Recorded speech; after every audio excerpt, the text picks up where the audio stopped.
నమస్తే, welcome to city news. రాజమహేంద్రవరంలోని చౌడేశ్వరి నగర్, స్వరూప్ నగర్ ప్రాంతాల్లో కల్తీ పాలు తాగి స్థానికులు అస్వస్థతకు గురవ్వటం, కొందరు మరణించిన ఘటనపై ముఖ్యమంత్రి చంద్రబాబు నాయుడు తీవ్రంగా స్పందించారు. ప్రస్తుతం బాధితులకు అందుతున్న వైద్య సేవలను సమీక్షించిన ముఖ్యమంత్రి వారికి మెరుగైన చికిత్స అందించాలని ఆదేశించారు. పరిస్థితిని పర్యవేక్షించేందుకు ఫుడ్ సేఫ్టీ, వైద్య ఆరోగ్య శాఖ ఉన్నతాధికారులు తక్షణమే రాజమహేంద్రవరం వెళ్లాలని ఆయన ఆదేశించారు. రాజమహేంద్రవరంలోని చౌడేశ్వరి నగర్, స్వరూప్ నగర్ ప్రాంతాల్లో కల్తీ పాలు తాగి స్థానికులు అస్వస్థతకు గురవడం, కొందరు మరణించిన ఘటనపై ముఖ్యమంత్రి చంద్రబాబు నాయుడు తీవ్రంగా స్పందించారు. ఈ విషయంపై జిల్లా కలెక్టర్, ఎస్పీ, వైద్యారోగ్య మరియు ఫుడ్ సేఫ్టీ అధికారులతో ఆయన సమీక్ష నిర్వహించి వివరాలు అడిగి తెలుసుకున్నారు. రాజమహేంద్రవరం పరిసరాల్లో విక్రయదారులు సుమారు 106 ఇళ్లకు పాలు పంపిణీ చేశారని, ఇప్పటికే 75 మంది నుంచి శాంపిల్స్ సేకరించామని అధికారులు సీఎంకు వివరించారు. ప్రస్తుతం బాధితులకు అందుతున్న వైద్య సేవలను సమీక్షించిన ముఖ్యమంత్రి వారికి మెరుగైన చికిత్స అందించాలని ఆదేశించారు. క్షేత్రస్థాయిలో వైద్య శిబిరాలు, ర్యాపిడ్ టెస్ట్, మెడికల్ క్యాంపులు ఏర్పాటు చేసినట్లు అధికారులు వెల్లడించగా, పాల నమూనాలను సేకరించి పరీక్షల నిమిత్తం ల్యాబ్కు పంపినట్లు తెలియజేశారు. ఈ పరీక్షల ఫలితాలు రాగానే బాధ్యులైన విక్రయదారులపై కఠిన చర్యలు తీసుకోవాలని సీఎం స్పష్టం చేశారు. అలాగే పరిస్థితిని పర్యవేక్షించేందుకు ఫుడ్ సేఫ్టీ, వైద్య ఆరోగ్య శాఖ ఉన్నతాధికారులు తక్షణమే రాజమహేంద్రవరం వెళ్లాలని ఆయన ఆదేశించారు. లడ్డూ కల్తీకి సంబంధించి వాస్తవాలన్నీ రేపు అసెంబ్లీలో పెడదామని అసెంబ్లీ లాబీలో మీడియాతో మంత్రి నారా లోకేష్ చిట్చాట్లో వెల్లడించారు. దేవదేవుడికి జరిగిన మహాపచారం అసెంబ్లీ వేదికగానే బయట పెడతామని స్పష్టం చేశారు. అసెంబ్లీకి రావాలని ఎవరూ బొట్టు పెట్టి పిలవరు. సభకు రావటం సభ్యులుగా వారి బాధ్యత. దేవుణ్ణి కూడా వైసీపీ రోడ్డు మీదకు తీసుకురావటం బాధాకరమన్నారు. తిరుమలలోని కొలువు తీరిన దేవదేవుడికి జరిగిన మహాపచారం అసెంబ్లీ వేదికగా బయటపెడతామని ఆంధ్రప్రదేశ్ ఐటీ, విద్యాశాఖల మంత్రి నారా లోకేష్ వెల్లడించారు. శ్రీవారి లడ్డూ కల్తీకి సంబంధించిన వాస్తవాలన్నీ మంగళవారం అసెంబ్లీలో పెడతామని తెలియజేశారు. సోమవారం 8వ రోజు అసెంబ్లీ బడ్జెట్ సమావేశాలు ప్రారంభమయ్యాయి. ఈ సందర్భంగా అసెంబ్లీ లాబీలో మీడియాతో మంత్రి లోకేష్ ఇష్టాగోష్ఠిగా మాట్లాడారు. సభకు రావడం సభ్యులుగా వారి బాధ్యతలు అంటూ వైసీపీ ఎమ్మెల్యేలకు ఆయన సూచించారు. అసెంబ్లీకి రమ్మని ఎవ్వరూ బొట్టు పెట్టి పిలవరంటూ ఈ సందర్భంగా వారికి మంత్రి లోకేష్ చురకలంటించారు. దేవుడిని సైతం వైసీపీ రోడ్డు మీదకు తీసుకురావడం బాధాకరమన్నారు. దేవుడి ఫోటోలతో చట్టసభల్లో ర్యాలీలు చేయడం అభ్యంతరకరమని మంత్రి నారా లోకేష్ వ్యాఖ్యానించారు. రాష్ట్రంలో సామాజిక మాధ్యమాల ద్వారా జరుగుతున్న తప్పుడు ప్రచారాలు, విద్వేషపూరిత మరియు అసభ్యకర పోస్టుల కట్టడికి ప్రభుత్వం కఠిన చర్యలు తీసుకుంటోందని హోంమంత్రి అనిత అసెంబ్లీలో స్పష్టం చేశారు. పాఠశాల విద్యార్థులు సోషల్ మీడియా వినియోగించకుండా నిరోధించేలా చట్టం తెచ్చే ఆలోచన కూడా ప్రభుత్వ పరిశీలనలో ఉందని ఆమె వెల్లడించారు. విద్వేషపూరిత పోస్టుల నియంత్రణకు పటిష్టమైన చర్యలు తీసుకుంటామని హోంమంత్రి వివరించారు. రాష్ట్రంలో సామాజిక మాధ్యమాల ద్వారా జరుగుతున్న తప్పుడు ప్రచారాలు, విద్వేషపూరిత మరియు అసభ్యకర పోస్టుల కట్టడికి ప్రభుత్వం కఠిన చర్యలు తీసుకుంటోందని హోంమంత్రి అనిత అసెంబ్లీలో స్పష్టం చేశారు. ఈ అంశంపై అడిగిన ప్రశ్నకు సమాధానమిస్తూ దీనిపై ప్రత్యేకంగా ఒక మంత్రివర్గ ఉపసంఘాన్ని ఏర్పాటు చేసినట్లు ఆమె వెల్లడించారు. ఇప్పటి వరకు సోషల్ మీడియా పోస్టులకు సంబంధించి రాష్ట్ర వ్యాప్తంగా 1384 కేసులు నమోదు చేశామని, సుమారు 1000 మందిని అరెస్ట్ చేసి కోర్టులో ప్రవేశపెట్టినట్లు మంత్రి తెలియజేశారు. అదుపులేని పోస్టులను అరికట్టేందుకు అవసరమైతే కొత్త చట్టాన్ని తీసుకువచ్చే దిశగా ప్రభుత్వం అడుగులు వేస్తోందని పేర్కొన్నారు. పాఠశాల విద్యార్థులు సోషల్ మీడియా వినియోగించకుండా నిరోధించేలా చట్టం తెచ్చే ఆలోచన కూడా ప్రభుత్వ పరిశీలనలో ఉందని ఆమె వెల్లడించారు. ఫిర్యాదుల పరిష్కారం కోసం సోషల్ మీడియా సంస్థల ప్రతినిధులను ఆహ్వానించామని, అధికారులతో చర్చించి విద్వేషపూరిత పోస్టుల నియంత్రణకు పటిష్టమైన చర్యలు తీసుకుంటామని హోంమంత్రి వివరించారు. గౌరవ సభ్యులు చెప్పినట్టుగా సోషల్ మీడియా అన్నది ఇంతకుముందు ప్రచార మాధ్యమం కింద మంచికి ఉపయోగపడే పరిస్థితి కన్నా ఈరోజు సోషల్ మీడియా దుర్వినియోగం ఎక్కువైపోయిందని చెప్పడానికి చాలా ఉదాహరణలు, ముఖ్యంగా ఇక్కడున్న ప్రతి సభ్యులు కూడా సోషల్ మీడియా దుర్వినియోగానికి బాధితులే అధ్యక్ష. ఎందుకంటే ఇక్కడ సీఎం, పిఎం అన్నది సంబంధం లేదు, అంటే చిన్నపిల్లల, పెద్దవాళ్ళ అన్నది కూడా సంబంధం లేదు, ఆడమగ సంబంధం లేదు. వాళ్ళకి నోటికి వచ్చినట్టు వార్తలు ఇష్టానుసారంగా సోషల్ మీడియాలో రాయటం, అదేవిధంగా వ్యక్తిత్వ హననం చేయటం, అసత్య ప్రచారం చేయటం, అదేవిధంగా క్యారెక్టర్ అసోసియేషన్ చేయటం, ఇవన్నీ కూడా చాలా ఎక్కువగా జరుగుతున్న నేపథ్యంలో దీని తాలూకా అంటే ఇంపార్టెన్స్ని బేస్ చేసుకుని గౌరవ ముఖ్యమంత్రి గారు కూడా దీని మీద ప్రత్యేకంగా ఒక చట్టాన్ని తీసుకురావాలనే ఉద్దేశంతోనే ఒక జీవోఎంని కూడా ఏర్పాటు చేయడం జరిగింది అధ్యక్ష. సుమారుగా 6 మంత్రులున్న ఒక జీవోఎం కూడా దీని మీద చాలా ఎక్కువగా దీని మీద మీటింగ్స్ కూడా కండక్ట్ చేయడం జరిగింది. 2 సార్లు మీటింగ్ కూడా కండక్ట్ చేయడం జరిగింది.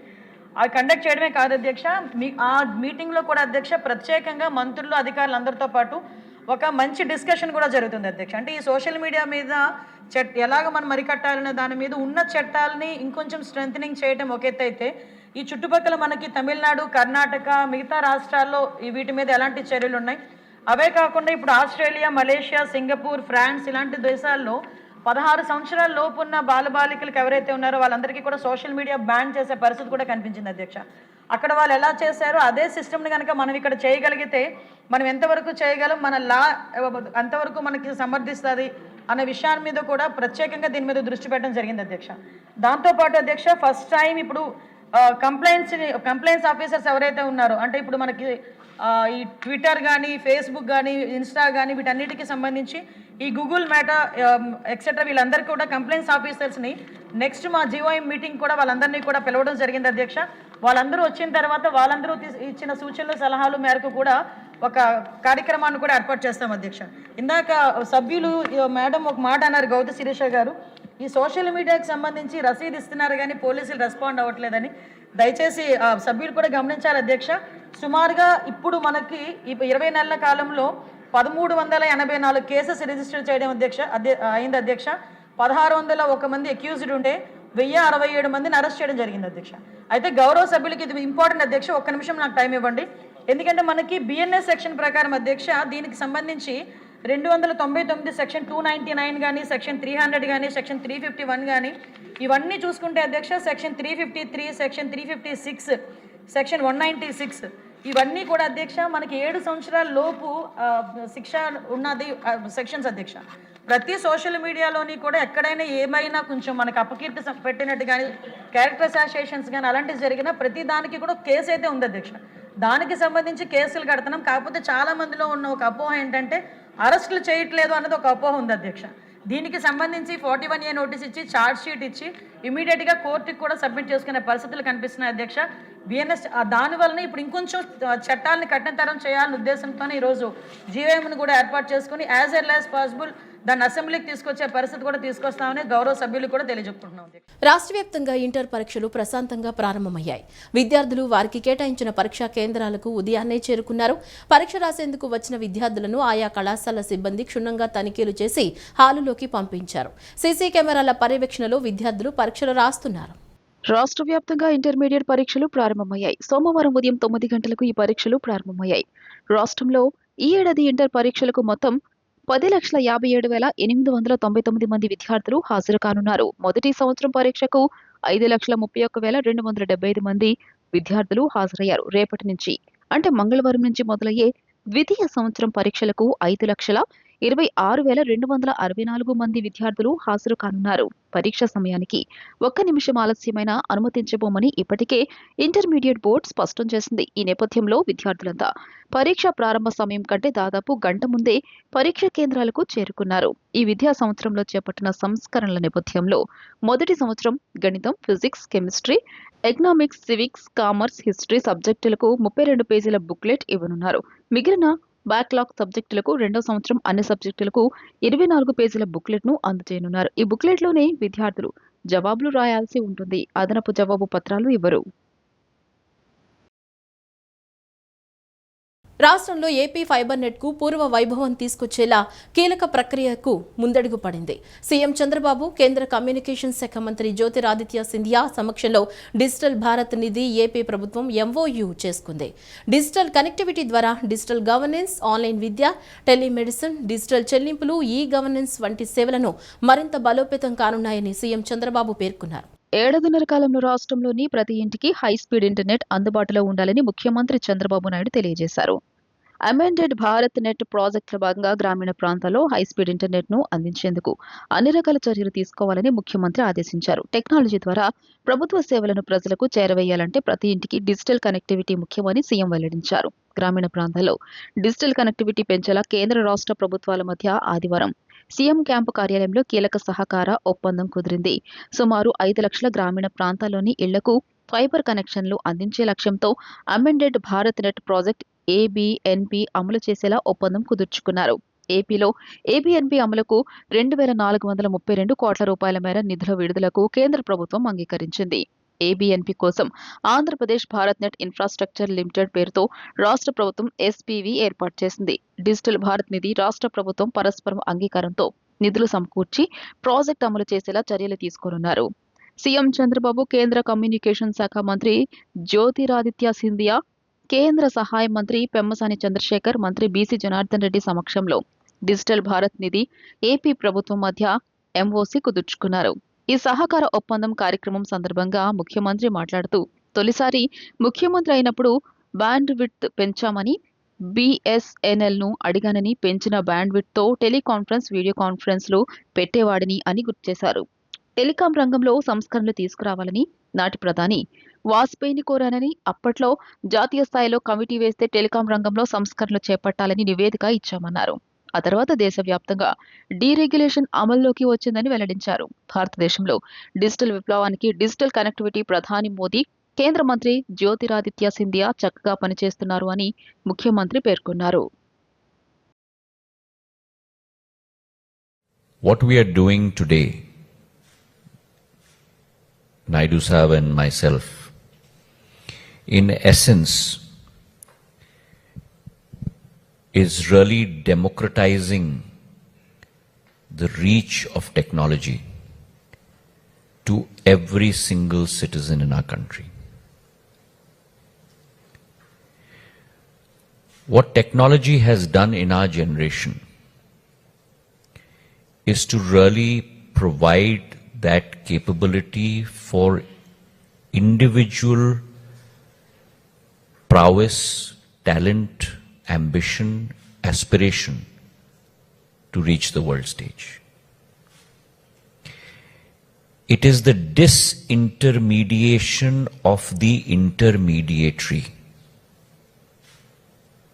and connecting every single human to the globe. So when we talk about 6.5 lakh villages in India, we are actually talking about now no longer the Indian villages, we're talking about connecting 140 crore people to the global village. And Chief Minister Chandrababu Naidu ji was one of the early visionaries of this. Not yesterday, not day before, but almost 35 years ago. And what India has been able to execute under Prime Minister Narendra Modi is that vision of democratizing technology. The ability for every single human across this country to have a channel to the rest of the world. I discussed with Vajpayee ji. Then he told me, you are saying all these things, where is money? These are all shareholders, so I have to pay them back. Otherwise, how can you go move forward? Then I told him, sir, international revolution has come. This is very big advantage for us. You cannot ignore. Pay dividend. Then only constitute a committee. Myself, the then finance minister. Then we gave a report on the base of deregulation has come. Then so many players. Then I went everybody. I promoted. I have seen at that time. I went to America. I have seen Lucent Technologies, fiber manufacturing. Only the company, one company at that time. India at that time, we used to have copper. చేనేత కార్మికుల సమస్యల పరిష్కారం మరియు వారి సంక్షేమంపై ప్రభుత్వం ప్రత్యేక దృష్టి సారించిందని చేనేత జౌళి శాఖ మంత్రి సవిత అసెంబ్లీలో స్పష్టం చేశారు. గత ప్రభుత్వ హయాంలో చేనేత రంగానికి జరిగిన అన్యాయాన్ని ఎండగడుతూ ప్రస్తుత ప్రభుత్వం తీసుకుంటున్న సానుకూల చర్యలను ఆమె వివరించారు. గత వైసీపీ ప్రభుత్వ హయాంలో సుమారు 120 కోట్ల రూపాయల ఆప్కో నిధులను ఇతర అవసరాలకు దారి మళ్లించారని మంత్రి విమర్శించారు. ఆప్కో పేరుతో పేరుకుపోయిన పాత బకాయిలను కార్మికులకు చెల్లించేందుకు ప్రభుత్వం తక్షణ చర్యలు చేపడుతోందని ఆమె హామీ హామీ ఇచ్చారు. చేనేత కార్మికుల ఆరోగ్యం దృష్ట్యా యూనివర్సల్ హెల్త్ స్కీమ్ కింద వారికి మెరుగైన వైద్య సేవలు అందేలా ప్రణాళికలు సిద్ధం చేస్తున్నట్లు తెలిపారు. చేనేత ఉత్పత్తులకు మంచి ఆదరణ కల్పించేందుకు తరచుగా ప్రదర్శనలు నిర్వహిస్తున్నామని, దీనివల్ల కార్మికులకు నేరుగా ఆదాయం లభిస్తుందని పేర్కొన్నారు. చీరాల చేనేత క్లస్టర్ కోసం జాతీయ గ్రామీణ జీవనోపాధి మిషన్ కింద NRLM కింద 4.17 కోట్ల మొత్తాన్ని మంజూరు చేయడం అనేది శిక్షణ కూడా ఈ కార్యక్రమంలో ఒక ముఖ్యమైన భాగం. రెండో ప్రశ్నకి అవునండి. మూడో ప్రశ్నకి అవునండి. ఇటీవల GST 2.0 సంస్కరణ సందర్భంలో రాష్ట్రంలోని ఆప్కో మరియు ప్రాథమిక చేనేత సహకార సంఘాలు చెల్లించిన GST తిరిగి చెల్లింపుకు సంబంధించిన ప్రతిపాదనను పరిశీలిస్తున్నాం. నాలుగో ప్రశ్నకు రాష్ట్రంలోని చేనేత కార్మికులకు మద్దతు ఇవ్వడానికి ఈ క్రింద వివరించిన విధంగా సంక్షేమ మరియు పారిశ్రామిక అభివృద్ధి పథకాలు అమలు చేయబడుచున్నది. సంక్షేమ పథకాలు: సహకార చేనేత పొదుపు నిధి పథకం, చేనేత కార్మికులకు NTR పెన్షన్ భరోసా, ప్రాథమిక చేనేత సహకార సంఘాలకు నగదు పరిమితి, చేనేత కార్మికులకు మరియు మరమగ్గాలకు ఉచిత విద్యుత్తు. అభివృద్ధి పథకాల అధ్యక్ష, జాతీయ చేనేత అభివృద్ధి కార్యక్రమం NSDP ధర్మవరంలో 38.31 కోట్ల రూపాయల ఖర్చుతో మెగా హ్యాండ్లూమ్ క్లస్టర్ ఆమోదించబడినది. అదేవిధంగా పిఠాపురం మరియు మంగళగిరిలో 12 కోట్లతోనూ మరియు 22.35 కోట్ల కేటాయింపులో ప్రత్యేకత ప్రాజెక్టులకు ప్రతిపాదించడమైనది. చిన్న క్లస్టర్లకు అభివృద్ధికి SCDP ద్వారా 10.44 కోట్ల కేటాయింపుతో 10 క్లస్టర్లు మంజూరు చేయబడినది. సహకార క్లస్టర్లు కాకుండా ఇతర క్లస్టర్లకు కూడా ఆర్థిక సహాయం, ముడి పదార్థాలకు సరఫరా పథకం, నేత కార్మికులు ముద్రా పథకం, చేనేత మార్కెటింగ్ సహాయం ప్రదర్శనలు. టీడీపీకి బీసీలతో ఉన్న అనుబంధం ఎవరూ విడదీయలేరని మంత్రి కొలుసు పార్థసారథి వ్యాఖ్యానించారు. జగన్ పాలనలో బీసీలకు తీరని అన్యాయం జరగ్గా కూటమి పాలనలో బీసీలకు జరిగిన మేలును బీసీ వర్గాలు గమనించాలన్నారు. కూటమి ప్రభుత్వం పెట్టుబడులను ఆకర్షిస్తోందని, దీనివల్ల యువతకు ఉపాధి అవకాశాలు మరింత మెరుగవుతాయన్నారు. రజకులను ఎస్సీ జాబితాలో చేర్చేలా కూటమి ప్రభుత్వం కేంద్రాన్ని ఒప్పించాలని ఏలూరు జిల్లా రజక మహాసభ విజ్ఞప్తి చేసింది. ఆదివారం ఏలూరు జిల్లా నూజివీడులో జరిగిన జిల్లా రజక ఆత్మీయ మహాసభలో పాల్గొన్న రాష్ట్ర సమాచార పౌర సంబంధాల శాఖ మంత్రి కొలుసు పార్థసారథికి ఈ మేరకు విన్నవించారు. మంత్రి పార్థసారథి మాట్లాడుతూ టీడీపీకి బీసీలతో ఉన్న అనుబంధం ఎవరూ విడదీయలేదని పేర్కొంటూ గతంలోనే టీడీపీ హయాంలో రజకులను ఎస్సీల జాబితాలో చేర్చాలని అసెంబ్లీలో తీర్మానం చేసి కేంద్ర ప్రభుత్వానికి పంపినట్లు గుర్తు చేశారు. జగన్ పాలనలో బీసీలకు తీరని అన్యాయం జరగగా కూటమి పాలనలో బీసీలకు జరుగుతున్న మేళ్లను బీసీ వర్గాలు గమనించాలన్నారు. కూటమి ప్రభుత్వం పెట్టుబడులను ఆకర్షిస్తోందని, దీనివల్ల యువతకు ఉపాధి అవకాశాలు మరింత మెరుగవుతాయన్నారు. అయితే విధ్వంసం తప్ప అభివృద్ధి చేయడం చేతకాని జగన్ ఈ ఫలాలు మనకు దక్కనీయకుండా గోబల్స్ ప్రచారాలు చేస్తున్న విషయాన్ని ప్రజలు గమనించి కూటమి ప్రభుత్వానికి భవిష్యత్తులో కూడా అండగా ఉండాలని మంత్రి కోరారు. నేను ఇక్కడ మీ ముందు రాజకీయ ఉపన్యాసం చెప్పడానికో నేను ఇక్కడికి రాలేదు, నిలబడలేదు. మీ ముందు మీ గొంతుగా మారి మీ సమస్యలు విని మీ వాణిని మన ప్రియతమ ముఖ్యమంత్రి నారా చంద్రబాబు నాయుడు గారి దగ్గర విప్పటానికి ప్రయత్నం చేయడానికి మేము ముందుకు వచ్చామని చెప్పేసి మనవి చేస్తామన్నా నేను.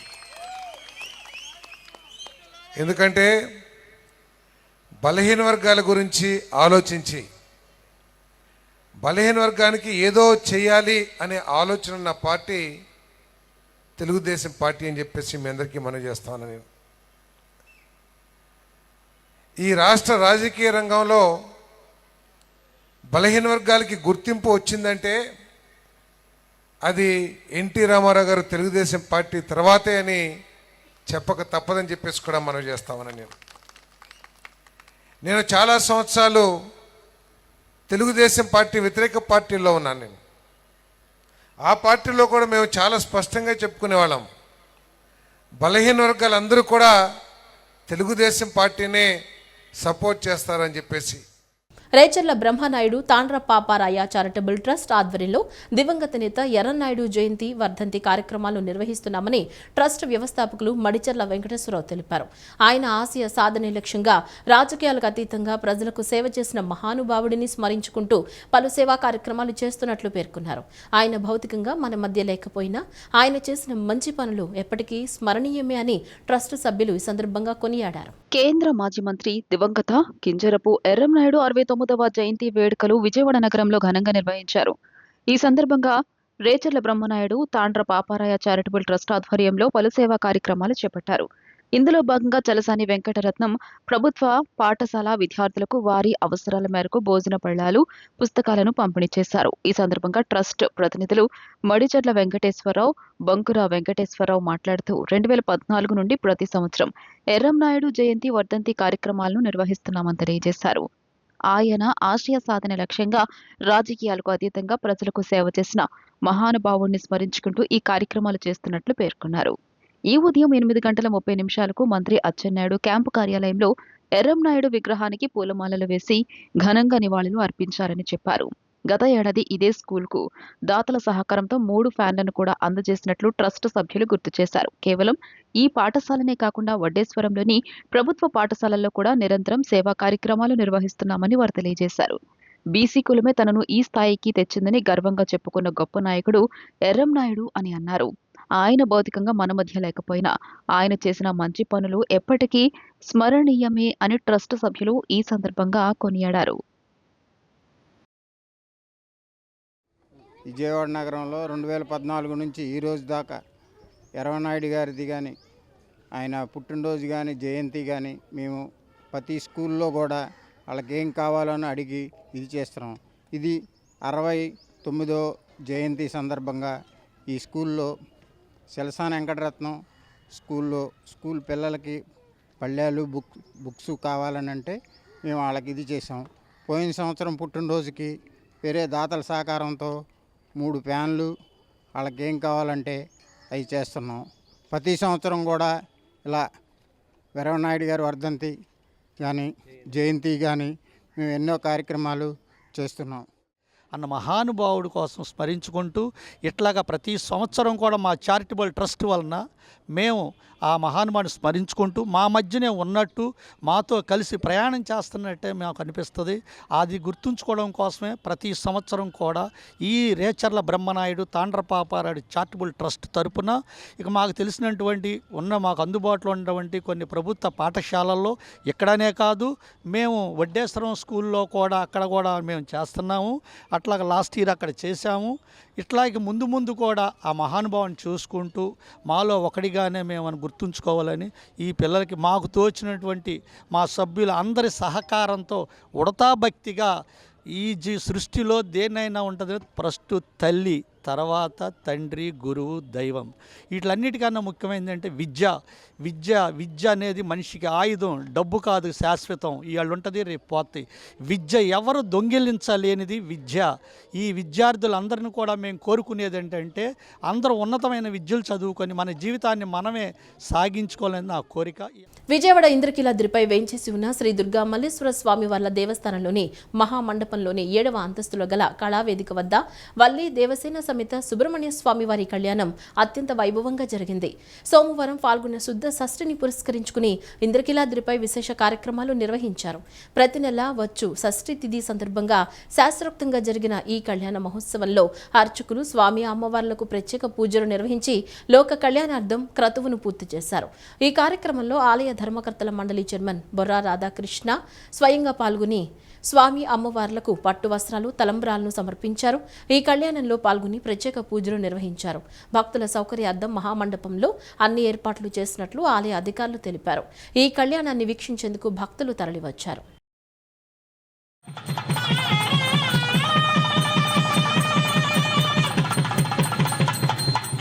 భారత కమ్యూనిస్టు పార్టీ శతవసంతాల పయనంలో అమరులైన ఉద్యమ వీరుల ఆశయాలే నేటి దోపిడీ వ్యవస్థను రూపుమాపేందుకు పేదవాని చేతిలో అంకుశాలవుతాయని సిపిఐ రాష్ట్ర కార్యదర్శి కామ్రేడ్ జి ఈశ్వరయ్య అన్నారు.